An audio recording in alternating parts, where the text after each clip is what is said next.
할렐루야. 여러분들 하나님의 말씀을 이렇게 묵상하시다 보면, 듣다 보면 다 아멘으로 받아들여지든가요? 아니면 이런 말씀은 좀 이상하다, 내지는 조금 불공평하다, 뭐 등등의 생각을 갖게 하는 그런 말씀도 있었던가요? 여러분들의 말씀 속에서 주시는 깨달음은 어떤 것이었을까 생각을 해보게 되는데요. 하나님의 언약, 그리고 또 특별히 예언, 예정 또는 계획하심, 이것은 우리가 생각해 볼 때에 조금은 오해할 수 있는 요소들이 간혹 있어요. 근데 그러나 그럼에도 불구하고 하나님의 계획과 하나님의 하시는 일은 공의롭다라고 말할 수 있는 것은 그 되어지는 일을 보면 그렇다는 것입니다. 오늘 야곱과 에서에 관계된 말씀을 한번 묵상하는데, 태어나기도 전에, 야곱과 에서가 태어나기도 전에 그 태중에 있을 때에 하나님께서 그들에 대한 말씀을 예언하시기를 야곱은 사랑하고 에서는 미워하셨답니다. 큰 자가 작은 자를 섬길 거랍니다. 태어나기도 전에 그랬습니다. 그럼 이거는 어떤 의미에서 보면 불공평하지 않냐는 것입니다. 왜 태어나기도 전에 그들을 지켜보시지도 않고 그러냐 그 말입니다. 에베소서 1장에 보면 창세전에 우리를 예정하셨답니다. 택하셨다는 얘기거든요. 그러면 택한 자가 있고 버림받은 자가 있는데 왜 태어나지도 않고 살아보지도 않았는데 그는 누군 택하고 누구는 버리냐 그 말이에요. 누군 사랑하고 누구는 미워하냐 그 말입니다. 불공평하다라고 하는 생각을 할 수도 있습니다. 그러나 하나님께 선택받은 사람들을 살펴보면 그 사람이 선한 사람이었냐 악한 사람이었느냐 이전은 없잖아요. 이전은 태어나기도 전이니까. 근데 이후의 삶을 돌아보면 하나님께서 택한 자와 그러지 못한 자가 이렇게 다르구나 라는 걸 볼 수 있게 되어집니다. 오늘 말씀 속에서 보게 되어지지만 야곱과 에서가 그런 거였잖아요. 하나님이 야곱은 사랑했대요. 에서는 미워했대요. 왜 그런 차별을 두셨을까 말입니다. 세상에 태어나지도 않은 어머니 모태 속에 있을 때에 이런 일이 벌어졌다는 말씀입니다. 그러니까 살펴보면 하나님이 야곱을 사랑하는 이유는 야곱의 어떤 선한 행실을 보고 택한 게 아니잖아요. 하나님의 예정하심 속에서 택하신 것, 사랑하신 거잖아요. 또 에서의 행위가 선한데도 불구하고 하나님이 그를 버렸다? 그것도 아니에요. 살펴보면 에서의 생애를 살펴보면 오늘 에서의 생애를 좀 살펴볼 건데, 살펴보면 버림받을 짓을 했어요. 하나님 앞에 야곱처럼 사랑받을 만한 짓을 하질 않았어요. 태어나서 산 삶이 그랬단 말씀입니다. 오늘 예배하는 여러분들의 삶은 하나님께 택함받은 자답게 사시고 하나님이 예비하신 은혜와 복을 다 받아 누릴 수 있는 여러분들이 될 수 있기를 주의 이름으로 축복합니다. 아까도 인사했지, 서로 사랑합니다. 잘 되실 거라고요. 왜 잘 됩니까? 여러분, 내가 사랑하기 때문에 잘 됩니까? 아니요. 하나님이 여러분을 사랑하시기 때문에 잘 되는 겁니다. 그러니 그 사랑을 입은 우리가 하나님 앞에 감사하며 살 수 있고 그에 합당하게 살 수 있어야 되겠다는 거예요. 로마서 8장 28절에 말씀하잖아요. 하나님을 사랑하는 자, 곧 그의 뜻대로 부르심을 입은 모든 자들에게는 모든 것이 합력하여 선을 이루신다고요. 하나님이 선을 이루어 가시는 거예요. 누구를? 하나님을 사랑하는 사람을, 하나님의 뜻대로 부르심을 입은 자들에게는 하나님이 선을 이루어 가신다 그 말씀입니다. 그러니 여러분은 두 가지가 이루어져야 돼요. 먼저는 여러분 하나님께 택함을 받은 자여야겠지요, 당연히. 두 번째 단계는 여러분이 하나님을 사랑하셔야 돼요. 그래야 선이 이루어져요. 그래야 복된 삶을 사는 거예요. 그러면 하나님을 사랑하는 게 무엇이라 성경은 우리에게 가르쳐 주십니까? 여러분 입술로 하나님 사랑합니다를 얘기하는 게 아니에요.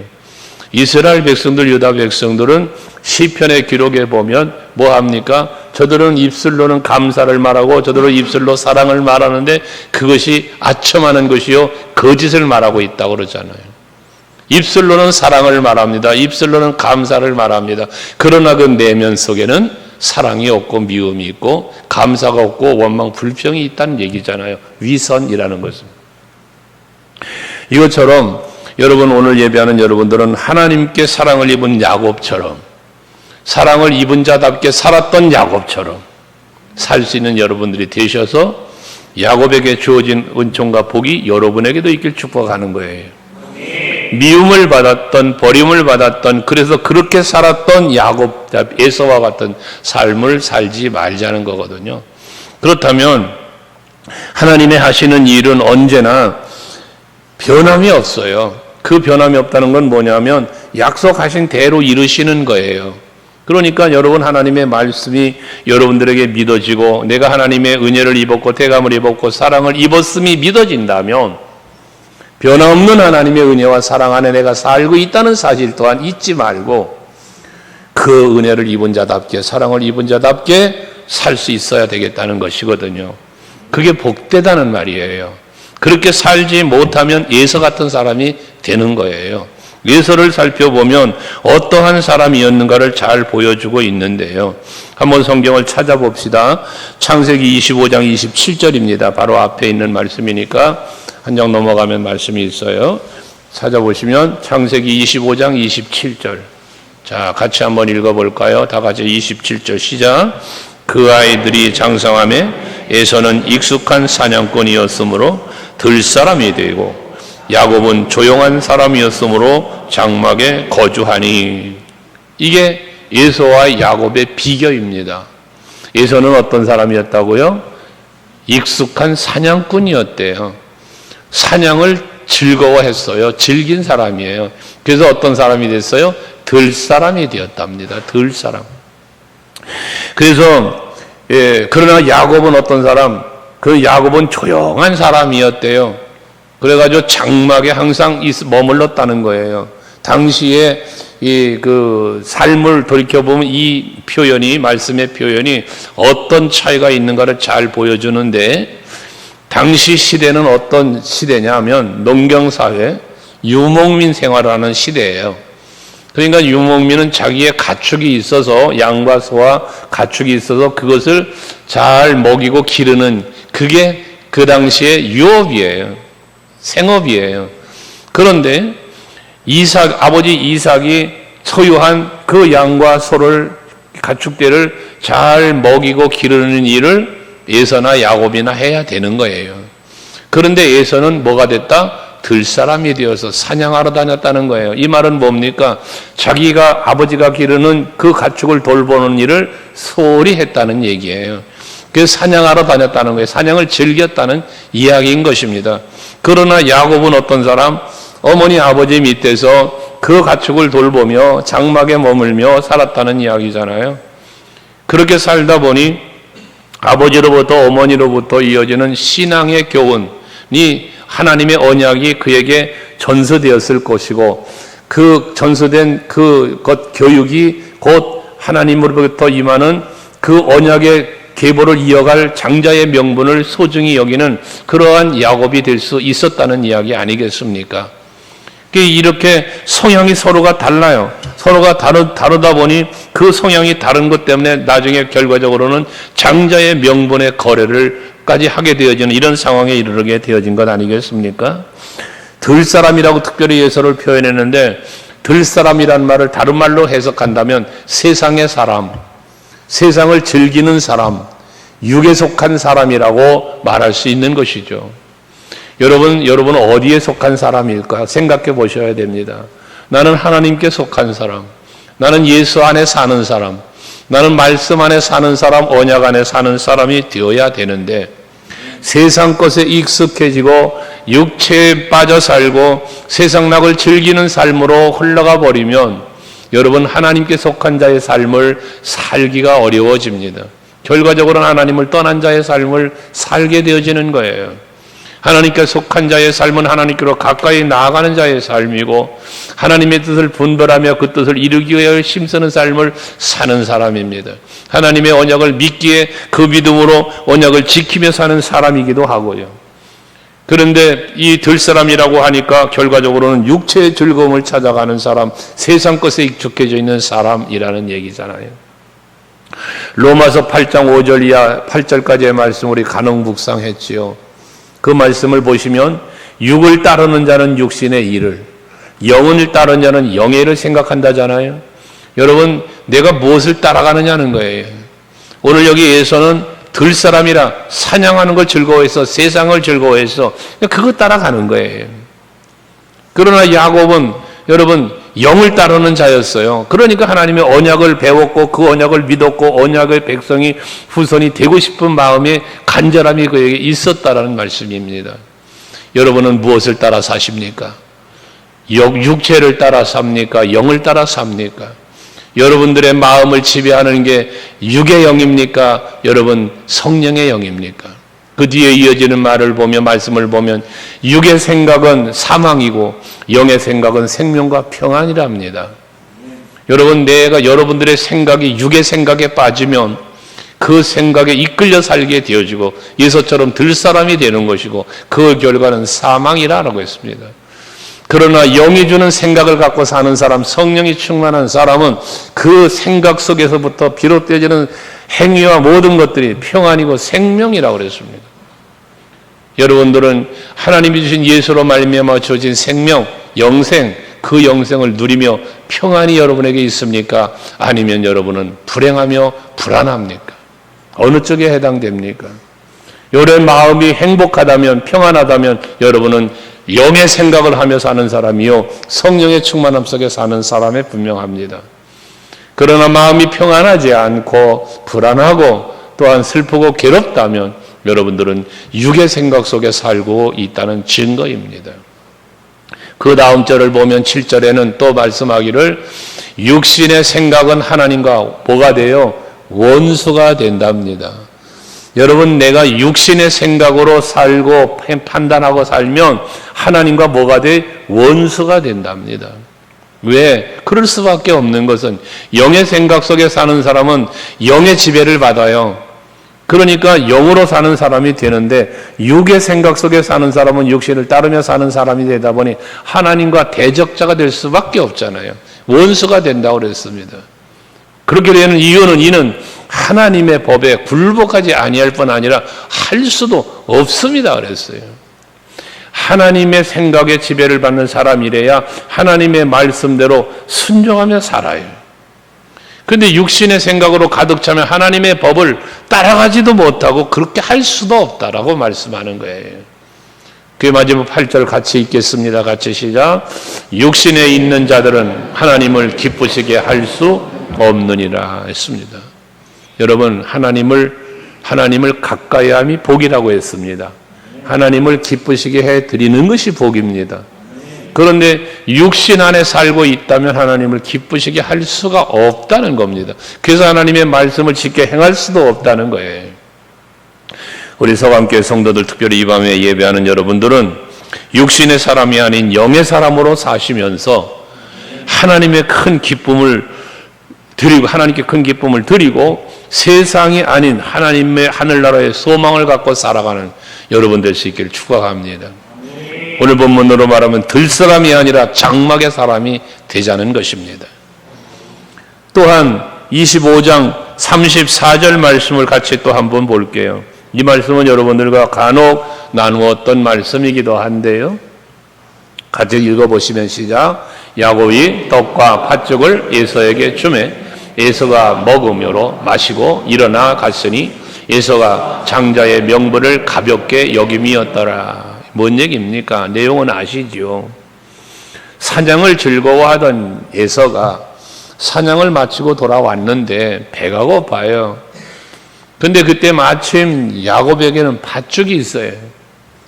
배가 고픈 에서가 그 팥죽 한 그릇을 먹고자 할 때에 야곱은 에서에게 장자의 명분을 나에게 팔아라.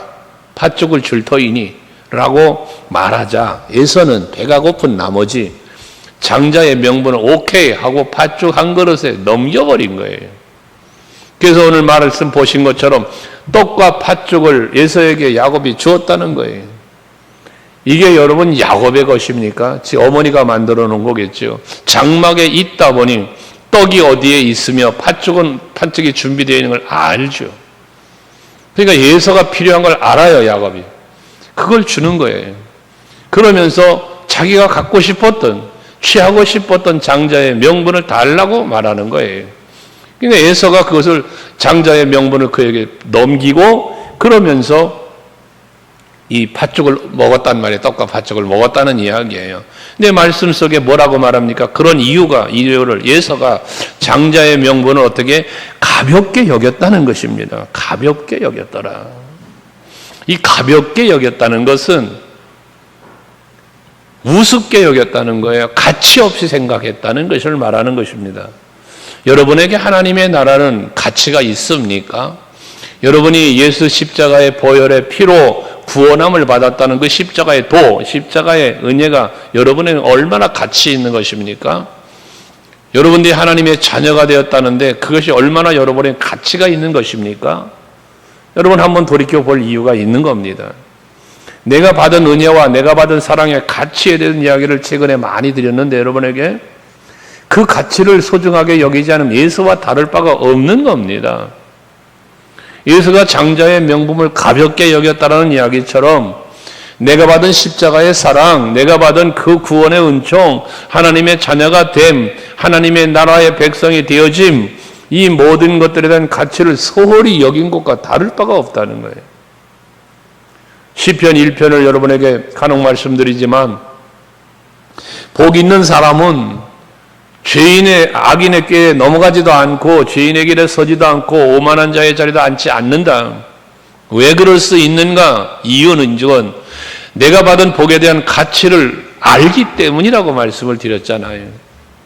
그 가치를 알아야만 주 예수보다 귀한 것은 없어서 이 세상의 명예도 이 세상의 부귀도 이 세상의 행복도 못 바꾼다고 말하는 거 아닙니까?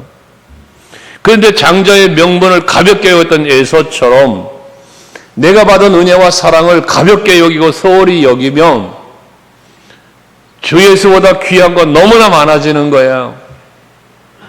에서에게는 사냥하는 그 짐승 한 마리가 장자의 명분보다 더 소중한 거예요. 팥죽 한 그릇 소중한 것처럼. 여러분들에게 가장 소중한 것은 오직 예수이기를 원합니다. 고린도전서 1장 18절 말씀에 보면 십자가의 도가 멸망당하는 자들에게는 어리석은 거라 미련한 거라잖아요. 하지만 구원받은 성도들에게는 하나님의 능력이라고 그랬습니다.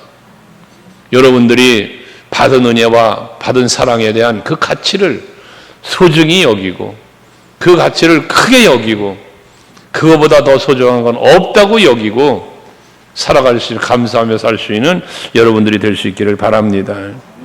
야곱은 태어날 때도 형 발뒤꿈치를 잡고 태어났다잖아요.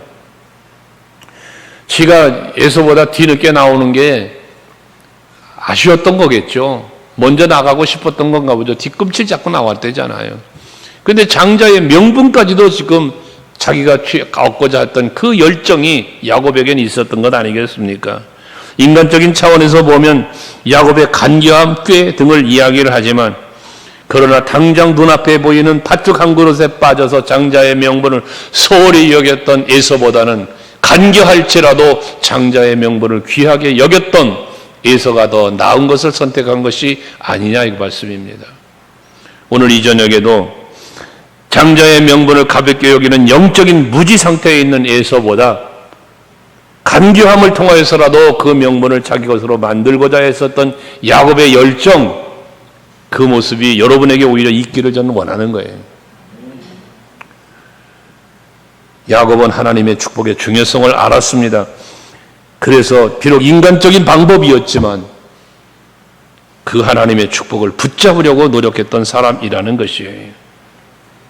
에서가 장자의 명분을 소홀히 여기고 야곱에게 넘긴 것은 아브라함과의 언약의 그 언약이 얼마나 위대한 언약인지, 그 언약이 얼마나 큰 언약인지, 큰 복의 언약인지를 가치를 소중히 여기지 않았다는 것과 동일한 거지 않습니까?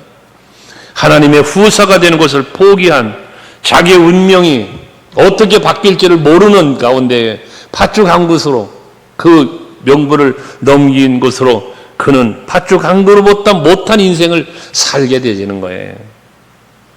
경솔한 선택의 결과를 히브리 기자는 이렇게 표현했습니다.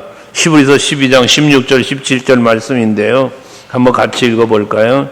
히브리 기자가 말한 에서의 잘못을 이야기하는 거예요. 같이 읽습니다. 16절 시작. 음행하는 자와 호 한 그릇 음식을 위하여 장자의 명분을 판 에서와 같이 망령된 자가 없도록 살피라. 에서를 일컬어 망령된 자라고 히브리 기자는 말하고 있습니다. 이 장자의 명분을 팥죽 한 그릇에 팔아먹은 그 행동을 망령된 행동이라고 말해요. 그러면서 또 더 심각한 말을 뒤에 하는데 17절 같이 시작. 너희가 이는 그가 그 후에 축복을 이어받으려고 눈물을 흘리며 구하되 버린 바 되어 회개할 기회를 얻지 못하였느니라. 오늘 본문이에요. 뒤늦게 아버지에게 매달려 보지만 이미 야곱에게 축복한 아버지에게 나머지 복이라도 달라고 해보지만 기회가 그만 사라지고 말았어요. 여러분, 축복의 내용을 한번 살펴보면 기가 막힙니다. 먼저 야곱에게 이삭이 장자의 명분을 취득한 야곱을 축복하는 이삭의 야곱의 축복을 한번 보세요. 기가 막히잖아요. 27절, 오늘 본문 앞에 27절부터 29절까지가 그 축복의 내용인데요. 거기 보면 이삭이 야곱을 축복하는 거예요. 내 아들의 향취는 여호와께서 복 주신 밭의 향취로다. 여호와께서 복을 주신 밭의 향취다. 여호와께서 복을 주신 밭은 어떤 밭이겠습니까? 소득이 있고 모든 것을 거둬들일 수 있는 그 풍성함을 말하는 것 아니겠어요? 이 야곱에게서는 그런 향취가 난다는 거예요. 그러면서 28절, 하늘은 하늘의 이슬과 땅의 기름짐이며 풍성한 곡식과 포도주를 내게 주시기를 원하노라. 하늘과 땅이, 하늘에서 내리는 이슬은 하나님이 주신 은혜와 복이요, 땅에 기름진다는 것은 그만한 것을 다 받아 누림을 이야기하는 것 아니겠어요? 29절은 만민이 너를 섬기겠고 열국이 내게 굴복하리니라고 말합니다. 네가 형제들의 주가 되고 네 어머니의 아들들이 네게 굴복하며 너를 저주하는 자는 저주를 받고 너를 축복하는 자는 복을 받기를 원하노라. 아브라함과의 언약이 이어지는 이 언약이 그에게 주어지는 것 아니겠습니까? 근데 오늘 본문에서 본 예서의 축복은 어떻습니까? 이거 축복이라고 봐야 됩니까? 저주라고 봐야 됩니까? 오늘 예서에게는 39절 40절에 말하잖아요. 이삭이 예서에게 축복하는 거예요. 내 주소는 땅의 기름짐에서 멀고 내리는 하늘 이슬에서 멀 것이며, 그러잖아요. 야곱은 하늘에서 내리는 이슬과 땅의 기름짐이 너에게 있다고 말했는데 지금 예서에게는 그로부터 멀다고 말합니다. 그 말은 뭡니까? 그런 은혜가 없다는 이야기예요. 뿐만 아니라 너는 칼을 믿고 생활하겠고 네 아우를 섬길 것이며 라고 말합니다. 이게 야곱의 축복과 너무나 대조적인 거예요. 이 대조적인 축복을 받을 수밖에 없었던 이유가 무엇 때문이라? 들사람이 되어졌다는 것과 그리고 장자의 명분을 가볍게 여긴 이유였기 때문에 그렇다는 거예요. 순간에 그 배고픔의 욕구를 채우기 위해서 영적인 축복을 잃어버린 에서의 어리석음을 지적하고 있는 말씀 아니겠습니까? 오늘도 마찬가지입니다. 세상의 욕심 때문에 영적인 것을 가볍게 여기는 것은 우리들의 살아가는 삶의 심각한 결과를 초래할 수 있다는 사실입니다. 내 육체의 욕심 때문에 영적인 것을 포기하는, 가볍게 여기는 일은 절대 없어야 되는 거예요. 왜? 그 잘못된 순간의 선택이 천국과 지옥의 영원 속에 영원함의 갈림길이 될 수 있기 때문에 그렇습니다. 여러분들의 선택은 언제나 하나님의 기쁨, 하나님의 언약, 하나님의 축복에 두고 사는 여러분 될 수 있기를 바랍니다. 여러분이 생각하는 것이, 여러분의 입술에 담는 말들이, 여러분들의 행위들이 과연 하나님이 보시기에 합당히 여김을 받은 것들인가? 하나님이 복을 주고 싶으신 그러한 내 모습인가 아닌가를 살피라고 말이에요. 사람들이 나를 어떻게 보느냐 상관없어요. 사람들이 나를 어떻게 보느냐 뭔 상관이 있어요? 상관없어요. 하나님이 나를 어떻게 보느냐가 중요한 거지. 하나님이 여러분을 어떻게 보느냐 그 말이에요. 사람들이 여러분을 멋지다, 부티난다, 잘났다, 야 소용없어요 여러분. 하나님이 보실 때 이뻐야 돼요. 다윗은 그래서 왕이 된 거 아니에요?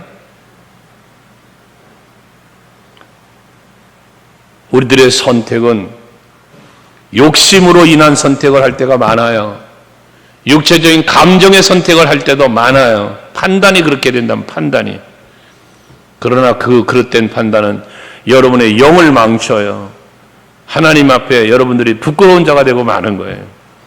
오늘 이 시간도 여러분 마음속에 오직 예수의 영, 성령의 영을 마음에 모시고 그가 주시는 감동, 그가 주시는 깨달음 속에서 여러분들이 사셔서 그로 인하여 하나님께 기쁨을 드릴 수 있는, 하나님이 보시고 복 주고 싶어 견딜 수 없는, 금요철 예배 시간마다 말하지만 여러분의 기도가 하늘의 보좌를 움직일 만한 기도가 되기를 바란다고 말하는 것처럼 여러분들의 마음의 생각이, 여러분의 입술의 말과 행동들이 하나님이 보고 들으시고 헤아리시면서 정말 복 주시고 싶어서 하나님이 보좌에서 일어서실 만한 여러분들이 되시기를 제 이름으로 축원합니다.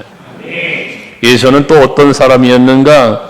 창세기 26장 34절과 35절의 말씀을 한번 보시면 예수는 복받지 못할 짓을 했어요. 복받지 못할 짓을. 그게 뭡니까?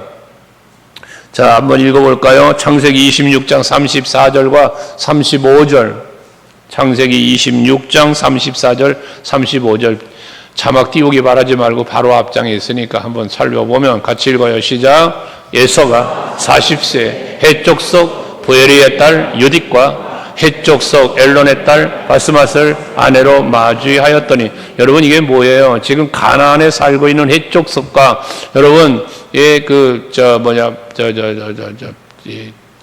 딸들을 그 가나안에 살고 있는 7 족속들 중에 그 딸들 중에서 자기 아내를 삼았다는 거예요. 그랬더니 어떻게 됐어? 35절에 보면 그들이 이삭과 리브가의 마음에 근심이 되었대요. 여기서 말하는 그들은 누구요? 예수와 결혼한 아내들이에요.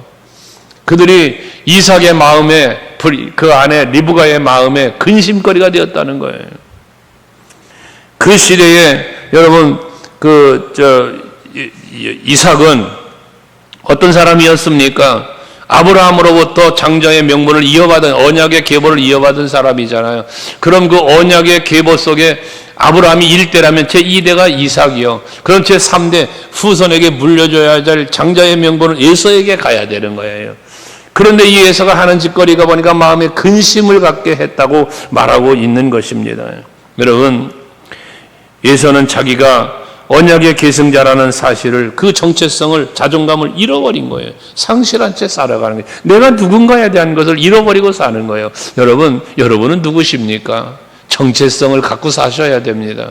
나는 하나님의 자녀, 난 하나님의 사람, 이 정체성이 있어야 된다고 말이에요. 여러분은 서강교회 성도, 머리 대신 예수 그리스도의 교회의 지체, 이런 정체성과 자존감이 여러분에게 있어야 돼요. 이 정체성과 자존감을 잃어버리게 되어지면 그에 합당하게 못 사는 거예요. 되는 대로 사는 거예요.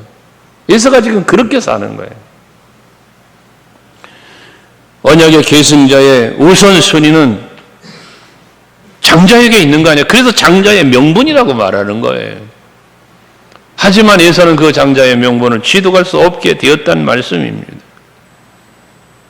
그렇게 되면서 차자로 태어났던 야곱이 구속의 역사의 주인공으로 떠오르기를 시작하는 거 아닙니까? 이 하나님께서 예언하신 대로 된 거예요. 그게. 그래서 아까 창세기 25장 23절 말씀 한번 같이 읽어볼까요? 하나님께서 태중에 있는 야곱과 에서에 대한 예언을 하는 거예요.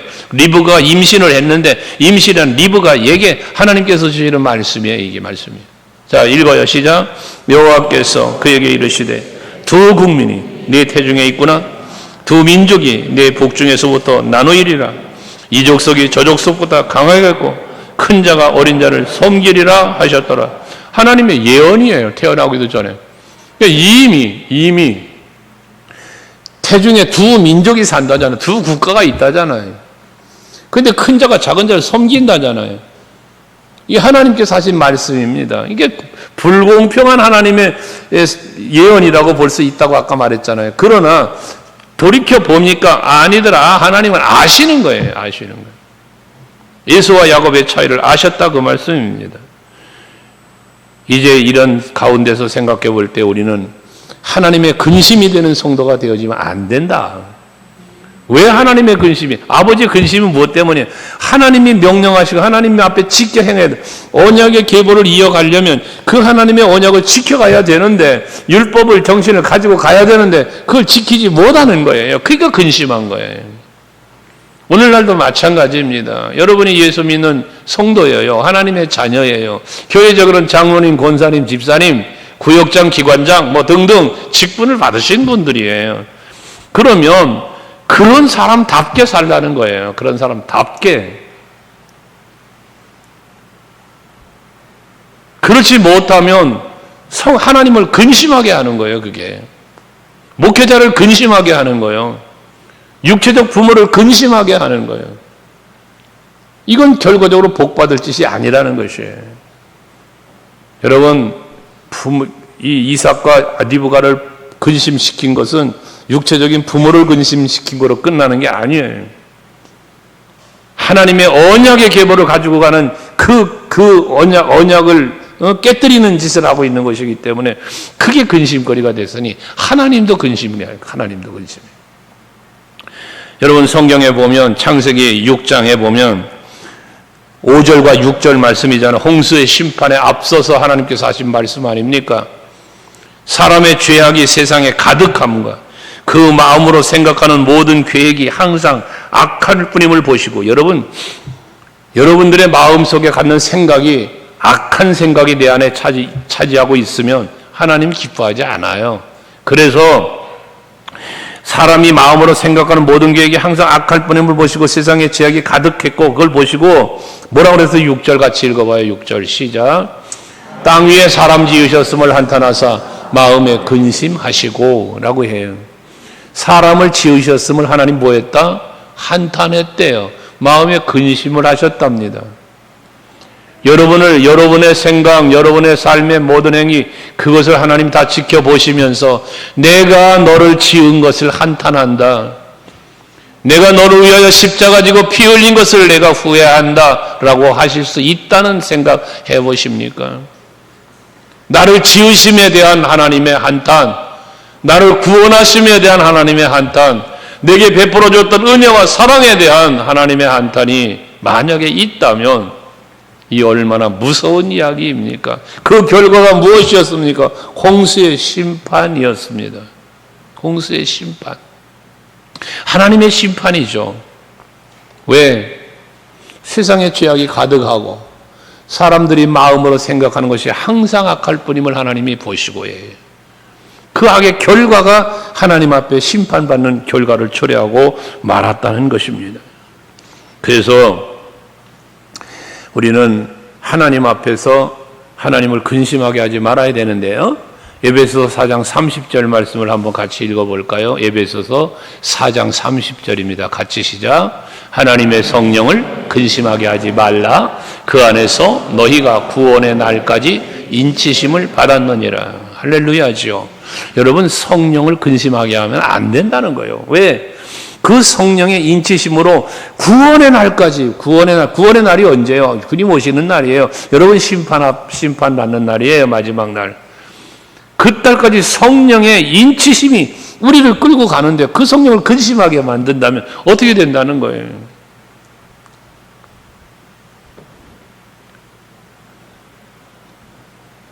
하나님을 근심하게 하는 여러분이 아니라 하나님을 기쁘게 하는 여러분들 될 수 있길 바랍니다.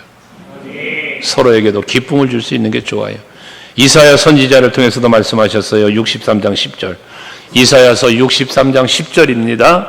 거기도 같이 읽어볼까요? 시작. 그들이 반역하여 주의 성령을 근심하게 하였으므로 그가 돌이켜 그들의 대적이 되사 친히 그들을 치셨더니, 여러분, 하나님을 반역함으로 인하여 하나님을 근심하게 했대요. 성령을 근심하게. 어떻게 됐어요? 결과가 하나님께서 저들에게 돌이켜서 그들의 대적이 되게 했다는 거예요. 여러분, 내가 하나님을 기쁘시게 해드리면 하나님은 내 편이 되어 나를 돕는 자가 되시지만, 내가 하나님을 근심케 해드리면 하나님과 나는 대적자가 되어진다는 거예요. 여러분, 하나님이 나를 대적하면, 하나님이 대적자가 되면 살 수 있어요? 못 살아요. 복을 받을 수도 없어요. 평안할 수도 없어요. 모든 것이 깨어지는 거예요. 하나님을 근심하게 하는 영이는 하나님과 대적이 된 것이기 때문에, 그래서 우리는 항상 하나님을 기쁘시게 해드리기 위해서 힘쓰는 여러분이 되셔야 하는데, 어떻게 기쁘시게 해드릴까? 어떻게? 라고 하는 질문을 받는다면 답은, 성경이 주는 답은 하나입니다. 하나. 하나님을 어떻게 기쁘시게 할 거냐의 답은 하나, 믿음입니다. 믿음이 없이는 하나님을 기쁘시게 할 수 없다고 했잖아요. 그럼 믿음의 결과가 뭡니까? 순종입니다. 그러니까 하나님을 기쁘시게 해드리는 건 믿음으로 말미암는 순종하는 삶을 사는 거예요. 그게 하나님을 기쁘게 해드리는 것이에요, 여러분. 항상 여러분들의 믿음을 찾아보셔야 돼요. 교회 열심히 나오는 게 믿음 좋은 게 아니에요, 여러분. 하나님의 말씀대로 순종하는 게 믿음이 좋은 거예요. 늘 교회는 나와 예배도 드리고 기도도 많이 하는데 순종하지 않으면, 여러분, 그건 사랑하는 게 아니에요. 하나님 기쁘게 해드리는 게 아니에요. 믿음 있는 게 아니에요. 그 열심은 무슨 열심입니까? 사람에게 보이기 위한 열심인 거예요. 바리새인 같은 사람이 되고 마는 거예요. 여러분의 신앙이 바리새인 같은 신앙이 되지 말아요. 여러분의 신앙은 정말 하나님이 보시는 그 중심을 보시는 하나님, 여러분의 모든 것을 다 알고 계신 하나님께서 헤아리실 수 있는 그러한 믿음, 그러한 순종, 그런 사랑이 여러분에게 있기를 원합니다. 그리고 예수의 행동 마지막 하나는, 하나님께서 그에게 그래도 복을 주셨습니다. 그게 육체적으로 살았기에 육체적 복을 주어요? 세상적 복을 주었어요. 영적인 언약의 계보를 이어가는 장자의 명분은 비록 빼앗겼지만, 빼앗겼다기보다 헐값에 거래를 했지만 육체적인 복을 주셔서 마침내 물질의 부자가 돼요. 예서가. 그 누구야? 야곱이 예삼촌 집에 도망갔다 올 때도 야곱이 형에게 뇌물을 바치잖아요. 이거 나 많은 거 있으니까 형 가져라. 그러면서 자기와 화해하자는 화해 제스처를 취할 때 에서가 아니다 동생아, 나도 가진 게 많다고 그러잖아요. 네가 주는 거 나 안 줘도 돼. 나도 많아. 그만큼 복을 받았다는 거예요. 야곱이, 예서가 세상적으로, 육체적으로. 그렇게 복을 받았던 예서가 성경 한번 찾아봐요. 창세기 36장 6절 8절. 창세기 36장 6절과 8절, 6절에서부터 8절까지 6, 7, 8 다 보시면 6절에 예서가 자기 아내들과 자기 자녀들과 자기 집의 모든 사람과 자기의 가축과 자기의 모든 짐승과 자기가 가나안 땅에서 모은 모든 재물을 이끌고 그의 동생 야곱을 떠나 다른 곳으로 갔으니, 자기 동생 야곱과 같은 살다가 다른 곳으로 갔다는 거예요. 다른 곳으로. 왜 다른 곳으로 갔는가? 거기 보면 7절에 같이 읽어요. 7절 시작. 두 사람의 소유가 풍부하여 함께 거주할 수 없음이로라. 그들이 거주하는 땅이 그들의 가축으로 말미암아 그들을 용납할 수 없더라. 너무나 많은 소유예요. 부자가 됐어요. 물질의 부자가 됐어요. 세상적 부자가 됐어요. 그랬더니 결과 예수가 결정한 게 무엇이냐 하면, 그 하나님의 약속의 땅에 살아야 되는데 그 땅을 떠나간 거예요. 그래서 이 예수가 곧 에돔의 세일산에 거주하더라. 여러분, 세일산의 주민, 에돔 족속에 살았던 세일산 주민이 바로 이 예수의 후손이에요. 예수. 그 누구야? 여호사밧 왕 때에 암몬과 모압의 연합군이 쳐들어올 때 세일산의 주민들과 함께 쳐들어왔었잖아요. 그 세일산 주민이 에돔의 족속들이에요. 예수의 족속이에요. 이것처럼 저들은 항상 망하는 쪽에만 살아가요. 망하는 쪽에만. 약속의 땅은 하나님이 복을 주시고 지켜주는 땅이죠. 그러나 그 땅을 벗어나면, 그 땅을 떠나면 버림받은 땅이며 저주받는 땅이라는 사실을 에서는 몰랐던 거예요.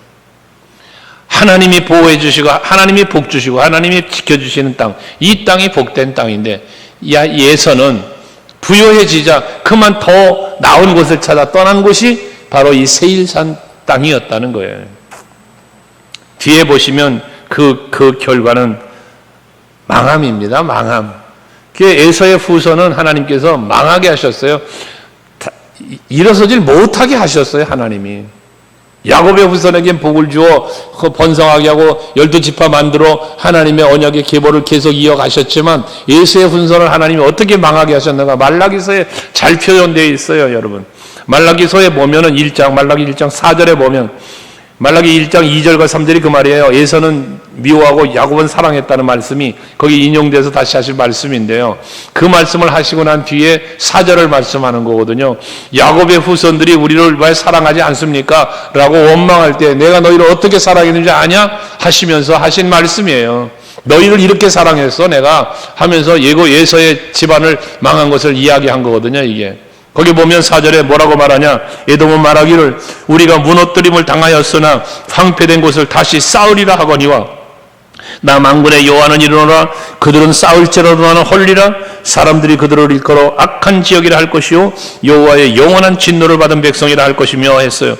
그러니까 하나님이 저들을 치셔서 멸망시키시면 저들이 하는 말이에요. 우리가 다시 싸우면 돼 하며 자기들의 속으로 하나님의 힘이 아닌 하나님의 도우심이 아닌 하나님의 복주심이 아닌 자기들의 힘으로 뭔가 이루어 보려고 세워보려고 한다는 거예요. 그러나 소용없다는 거예요. 하나님께서 말은 저들이 싸울지라도 나는 헐리라. 여러분 생각해 보세요. 내가 이루고 내가 쌓았는데 하나님이 헐어버리면 여러분 아무것도 아니에요. 여리고가 무너지잖아요. 골리앗이 쓰러지잖아요. 애굽이 무너지잖아요. 바벨론이 무너지잖아요. 여러분 하나님이 아무리 강한 힘으로 쌓아도 하나님이 무너뜨리면 무너지는 거예요. 그러므로 여러분들 민수기 6장 22절 이하의 말씀 속에서 참 하나님의 은혜가 복된 것은요. 하나님이 말씀하잖아요. 내가 너에게 복을 주시고 지키시길 원하며요. 복을 주시고 뭐에? 지키시기를 원하며. 이게 여러분들이 받은 복 중에 참된 복입니다. 복을 받았는데 하나님이 지켜주시지 않으면 그 복은 복이 될 수 없는 거잖아요. 여러분 정말 하나님이 여러분에게 주신 복, 하나님이 지켜주심 속에 살기를 원해요. 그러니까 어떻게 해야 돼? 그 지켜주신 바운드리 안에 내가 살아야 되는 거예요. 내 손 어떻게 했다고? 그 바운드리를 떠나갔다는 거예요. 그러니까 어디를 가든지 하나님 앞에서 우리가 하나님과 대적됨을 이야기하는데요. 내가 어디에 살든지 하나님께서 나를 다 보신단 말이에요. 여러분 어디를 가든지 무엇을 하든지 가는 거, 머무는 거, 하는 거 다 봐요, 하나님이. 여러분의 마음의 생각까지 다 감찰하시는 분이 하나님이세요. 그러니까 뒤에 5절, 말라기서 1장 5절 말씀인데요. 그 5절 말씀에 보면 이런 말씀을 해. 같이 읽어봐요. 시작. 너희는 눈으로 보고 이르기를 여호와께서는 이스라엘 지역 밖에서도 크시다 하리라. 이스라엘 안에 지금 야곱이 사는 곳이에요. 예수가 살았던 곳이에요. 거기 떠났어요. 그러면 거기 떠나 하나님이 간섭 안 하고 내버려두냐? 아니, 거기서도 하나님께서 다스리신단 말이에요. 그들도. 그러니까 하나님께서는 하나님 마음에 합당하고 하나님 은혜 안에 있는 자들에게 은혜 주시는 거예요. 아까 로마서 8장 28절 말씀드렸잖아요. 하나님을 사랑하는 사람, 그 뜻대로 부르심을 입은 자들에게 모든 것을 합력하여 서로를 이루시는 거예요. 하나님이 지켜주시는 거예요. 그러니까 그리스도의 사랑에 붙잡혀지면 그 안에 있으면 여러분 전쟁이나 기근이나 질병이나 재앙이나 천사들이나 권사 아무도 그 사랑에서 빼앗아갈 자가 없다잖아요. 이게 하나님이 지켜주시는 거예요. 저는 이 밤에 하나님께서 여러분들의 마음을, 여러분들의 삶을, 가정을, 직장, 사업, 모든 것을 하나님이 지켜주시기를 주의 이름으로 축복합니다. 그러려면 뭐 해야 돼요? 하나님의 언약 안에 살아야 돼요. 하나님의 은혜 안에 내가 살아야 돼요. 내가 은혜 안에 산다는 게, 언약 안에 산다는 게 뭐예요? 말씀 지키는 거예요. 순종하는 거예요. 사랑 안에 산다는 게 뭐예요? 감사하며 사는 거예요. 이런 삶이 여러분에게 늘 이루어져서 항상 하나님께서 베푸시는 그 아브라함과 이삭과 야곱에게로 그리고 이어지는 유다 지파와 그리고 이어지는 그리스도로 이어지는 그리고 성령의 역사와 인침 속에 보아하십시오. 그리고 이어지는 그 은혜의 줄기 속에 우리가 있으니까 그 은혜 안에서 여러분들이 사시면서 참된 평안, 참된 행복, 참된 기쁨 누리며 사는 여러분 모두가 되실 수 있기를 주의 이름으로 축복합니다. 할렐루야. 이 시간 우리 찬송하고 기도합시다.